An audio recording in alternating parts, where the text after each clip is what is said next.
ETF index mutual funds నేర్చుకుని stock మార్కెట్లో రాణించాలనుకుంటున్నారా? వెంటనే ఈ నెంబర్కి కాల్ చేయండి. నమస్కారం. కార్తీక పురాణం 25వ రోజు పారాయణలోకి వచ్చాం. ఈ రోజున కార్తీక బహుళ ఏకాదశి, శుక్ల ఏకాదశి చేసుకున్నాం కదా. బహుళ ఏకాదశి నాడు ఈ రోజంతా ఉపవసించి రేపు ఉదయం ద్వాదశి నాడు ద్వాదశి పారాయణ చేసుకోవచ్చు. అయితే ఎవరైతే కార్తీక నక్తాలు ఉంటారో, అంటే ఉదయకాలం అంతా ఉపవాసం ఉండి రాత్రి భోజనం చేసే విధిని నియమంగా పెట్టుకుని ఉంటారో వారికి ఏకాదశి నియమం అంతగా ఉండదట. మీ అవకాశాన్ని బట్టి చేయొచ్చు. ఈ ఏకాదశి పర్వదినం రోజున ఇప్పటిదాకా చేయలేని దీపదానం కానీ, ఏదైనా ఫలదానం కానీ, తిలాదానం కానీ, వస్త్రదానం కానీ, ఏదైనా వెచ్చని దుప్పట్ల లాంటివి వస్త్రదానం కానీ విశేషంగా చేసుకోవచ్చు. ఏది చేసినా అద్భుతమైన ఫలితం ఇస్తుంది. అయితే ఇవాళ పారాయణలోకి వద్దామండి.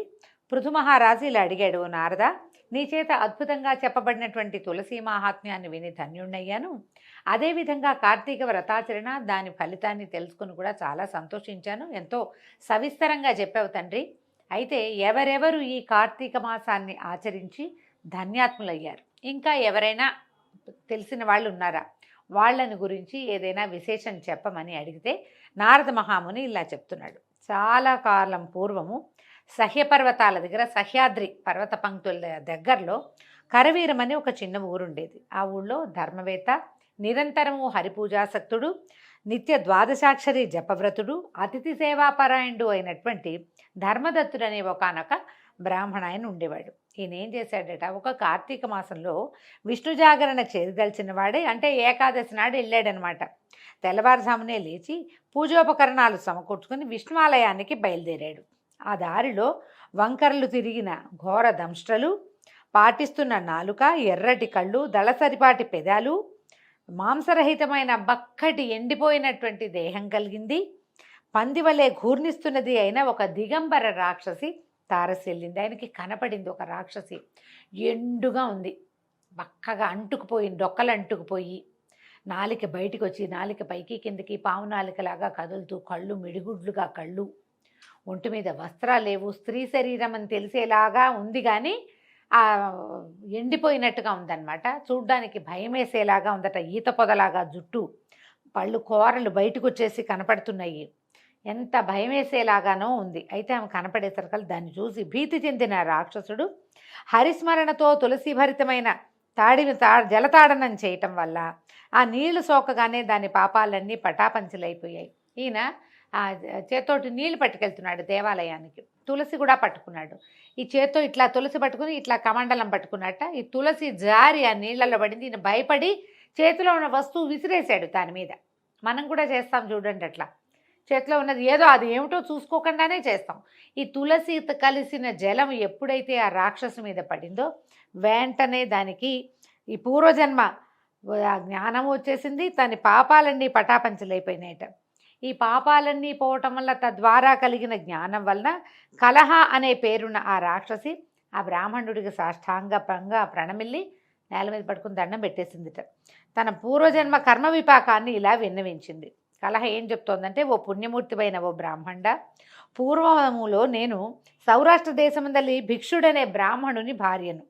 అప్పుడు మిక్కిలి కఠినరాలై ఉంటూ కలహ అని పిలువబడేదాన్ని. నేనేనాడు నా భర్త ఆజ్ఞను పాటించి ఎరగను. ఆయన హితవుని ఆలకించిన దాన్ని కాను. నేను అలా కలహకారిణినై అహంకరించి ఉండటం వల్ల కొన్నాళ్లకి మా నాథుని మనసు విరిగి మారువను వాడాలనే కోరికతో ఉండేవాడు. భార్యలు సరిగ్గా ఉండకపోతే దీన్ని వదిలేసి ఇంకో పెళ్లి చేసుకోవడం ఇప్పుడు సిద్ధాంతం. అప్పట్లో ఆ భార్య ఉన్నా కూడా పెళ్ళిళ్ళు చేసుకునేవాళ్ళండి. ఇది ఈమెతోటి కాదు, మన ధర్మం ఈమెతో ప్రవర్తించదు, ఇంకొక వివాహం చేసుకోవాలని అనుకున్నాడు. అయితే ఈవిడ, ఈ కలహ అనే ఆవిడ, నేను ఆయన సుఖపెట్టలేకపోయినా ఆయన సంతోషంగా ఎలా ఉంచాలి, నా పద్ధతి మార్చుకోవాలి అలా నేను ఆలోచించలే. కానీ అతను మారుమను చేసుకోదలుచుకున్నాడన్న కోరికని గుర్తించి భరించలేక విషం దాగి చనిపోయాను. ఆత్మహత్య మహాపాతకం అండి. ఆత్మహత్య చేసుకున్న వాళ్ళు కొన్ని వేల జన్మలు, దిక్కుమాలిన జన్మలు ఎత్తుతారట. అస్సలు శరీర త్యాగం మనంతటా మనం చేయకూడదు. కార్తీక పురాణంలో కథలు ఉంటాయి చూడండి. తండ్రి చనిపోయాడు, భర్త చనిపోయాడు, ఆ స్త్రీ ఒక్కతే ఉంది, నేను ఒక్కదాన్నే ఏమవుతాను అని అనుకోలే. ఆవిడ అట్లాగే దైవసేవతోటి, దైవసేవ తర్వాత చుట్టుపక్కల వాళ్ళకి ఏదో చూస్తూ మొక్కామోడు పెంచుకుంటూ జీవన పర్యంతము గడపాల్సిందే. మానవుడు అన్నవాడు చనిపోకూడదు, ఎవరూ లేరని. ఆత్మహత్య చేసుకుంటే ఏమవుతుందంటే చాలా దౌర్భాగ్యపు జన్మలు వస్తాయట. మనుషులుగా పుట్టడానికి వాళ్ళకి చాలా సమయం పడుతుంది. ఇప్పుడు ఆత్మహత్య చేసుకున్నారంటే ఈ జన్మలో తర్వాత కొన్ని జన్మలు చాలా కీటక జన్మలు అవి ఎత్తుతారు. మనుషులుగా జన్మనెత్తినా కూడా వీళ్ళు పాపం అంటే మనకి పురాణాల్లో ఇట్లా చెప్తారండి, అవయవాలు లోపంతో జన్మిస్తారు, అనారోగ్యంతో జన్మిస్తారు, అవన్నీ బాధలు. అందుకని ఎప్పుడు ఆత్మహత్యకి ప్రేరణ మనం ఇది కాకూడదు. ఏదో సమస్య వస్తే దాన్ని తీర్చుకోవడానికి ప్రయత్నం చేయాలి. ఇక్కడ కాకపోతే ఇంకో చోట, ఈ జీవితం కాకపోతే ఇంకో రకమైన జీవితాన్ని మొదలు పెట్టుకోవాలి. కానీ జీవితాన్ని మాత్రం వదిలిపెట్టకూడదండి. ఆ వదిలిన వాళ్ళకి ఇట్లాంటిది వస్తుంది. ఈ భరించలేక భర్త ఇంకో పెళ్లి చేసుకుంటాడు అన్న మాటను భరించలేని ఈ స్త్రీ కలహ అనే ఆవిడ ఆత్మహత్య చేసుకుంది. యమదూతలు ఈవిడ్ని తీసుకెళ్ళట యముడు ముందు నిలబెట్టారు. యముడు చిత్రగుప్తుని చూసి, చిత్రగుప్త దీని కర్మకాండాలు తెలియజేయి, అవశ్యం అనుభోక్తవ్యం శుభాశుభ కర్మఫలం అన్నారు. శుభాలైన అశుభాలైన అవశ్యము అనుభోక్తవ్యమే, తప్పకుండా కర్మ ఫలితాన్ని అనుభవించి తీరాల్సిందేనని యముడు అనగా, చిత్రగుప్తుడు అన్నాడు, ఓ ధర్మరాజా, ఇది ఒక మంచి పని కూడా చేయలేదు. తాను షడ్రసోపేతంగా భోజనం చేసిన తర్వాత కూడా భర్తకి అన్నం పెట్టేది కాదు. మామూలుగా భర్తకే ముందు మగవాళ్ళకి ఎవరు సంపాదన పనిలో వాడికి ముందు మన పద్ధతులండి అవి. మనం అందరం గుర్తుండి ఉంటుంది. నాన్నలకి అన్నం పెట్టాకే అమ్మలు అన్నం తినేవాళ్ళు. పాతకాలం పద్ధతి అది. ఇప్పుడు కూడా అలా పాటించే వాళ్ళు చాలామంది ఉన్నారనుకోండి.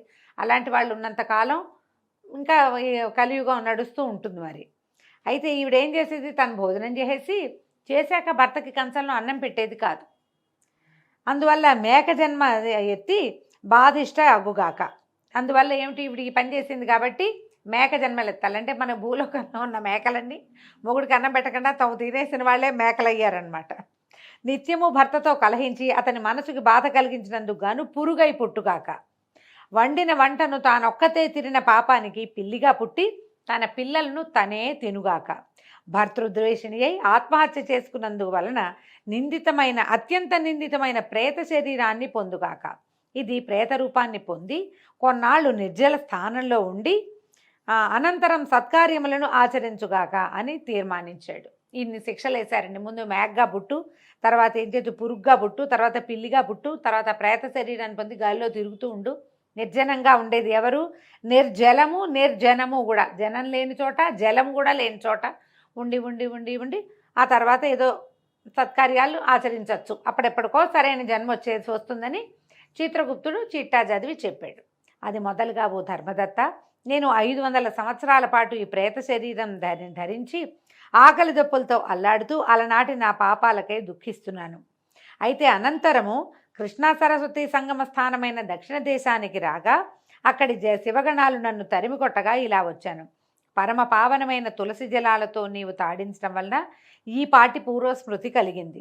పుణ్య తేజస్విపైన నీ దర్శనం లభించింది. కాబట్టి కళంకరహితుడమైనటువంటి ఓ భూసురా, ఈ ప్రేత శరీరం నుంచి దీన్ని తదుపరి ఎత్తవలసిన యోనుల్లోని జన్మత్రయాన్నించి నాకెలా ముక్తి లభిస్తుందో చెప్పి రక్షించు అని పరిపరి విధాలుగా ప్రాధేయపడిందట. కలహ చెప్పిందంతా విని కలతపడిన మనసు కలవాడైన విప్రుడు చాలాసేపు ఆలోచించాడు, ఏం చేయటమా అని. ఆలోచించి దుఃఖభార హృదయుడే ఇలా చెప్పసాగాడు. ఏమంటున్నాడో చూద్దాం. ఓ కలహ, తీర్థాలు దానాలు వ్రతాలు చేయటం వల్ల పాపాలు నశిస్తాయి, కానీ నీ ప్రేత శరీరం వల్ల వాటిని ఆచరించేందుకు నీకు అధికారం లేదు. మానవ శరీరం ఉండాలి. అందుకని మానవ జన్మ అత్యంత దుర్లభమైనది. ఈ శరీరం లభించినప్పుడే చేయగలిగినన్ని దానాలు, మంచి పనులు, సత్కార్యాలు చేసుకో. పురుగ్గానో పిల్లిగానో ఎంత జంతువుగానో సరీసృపంగానో పుడితే నీకు కర్మలు చేయాలి, ధర్మం ఆచరించాలనే జ్ఞానం ఉండదు. ఆ శరీర ధర్మం ఏమిస్తుందో అదే ఆచరిస్తావు. ఒక మనిషికి మాత్రమే సమస్త ధర్మాలు తెలుస్తాయి, చేసేందుకు అవకాశం కూడా లభిస్తుంది. ఏమీ లేదు మన చేతిలో దానం చేయటానికి. కనీసం వెళ్ళే వాళ్ళు బరువెత్తలేని వాడి ఒక సంచి మోసినా మనకి ధర్మకార్యమే. అది కూడా దానమే తీసి పెట్టక్కర్లేదండి. నడవలేని వాడికి చెయ్యందించు, అది ధర్మం. బరువెత్తలేని వాడికి బరువెత్తి పెట్టు, అది ధర్మం. బాబు ఆయన కేకేన ఆయన అంటే వాళ్ళ బదులు మనం కేకేసినా కూడా ధర్మమేనండి. మనుషులై పుట్టేటప్పుడు అలా ప్రవర్తించాలి మనం. మిగిలిన జన్మల్లో మనకు ఆ అవకాశం లేదు, కేవలం మానవ జన్మకు మాత్రమే ఉంది. ఈ కలహకి ఇప్పుడు ప్రేత శరీరం ఉంది, మానవ శరీరం లేదు. దానికి ప్రేతంగా ఉండటం వల్లే అలాంటి వికృత రూపంతో కనపడింది అనమాట. అదీగాక 3 యోనుల్లోనూ 3 జన్మల్లో అనుభవించవలసిన కర్మ పరిపాకం అతి స్వల్ప పుణ్యంతో తీరదు. అందువలన నేను పుట్టి బుద్ధెరిగిన నాటి నుంచి ఆచరిస్తున్న కార్తీక వ్రత పుణ్యంలో సగభాగాన్ని నీకు ధారపోస్తాను. తద్వారా నీవు తరించి ముక్తిని పొందు అని చెప్పి తన దగ్గరున్న కార్తీక వ్రతం తాలూకు కర్మల ఆ ధర్మ పుణ్యబలాన్ని దీనికి ఇచ్చేస్తానంటున్నాడు. ఇది కూడా ఎంత గొప్ప విషయం అండి. ఎవరైనా చేస్తారు ఇట్లాంటి పని? ఈయన చేయడానికి ఒప్పుకున్నాడు. తనంతట తనే ఆఫర్ చేశాడు, తీసుకోమ్మా అని. ఏం చేశాడట? ద్వాదశాక్షరీ మంత్రయుక్తంగా తులసి తోయాలతో ఆమెను అభిషేకించి కార్తీక వ్రత పుణ్యాన్ని ధారపోశాడు. ఉత్తర క్షణంలోనే కలహ ప్రేత శరీరాన్ని విడిచి దివ్య రూపిణి అయి అగ్నిశిఖవలే లక్ష్మీ కళతోటి ప్రకాశించింది.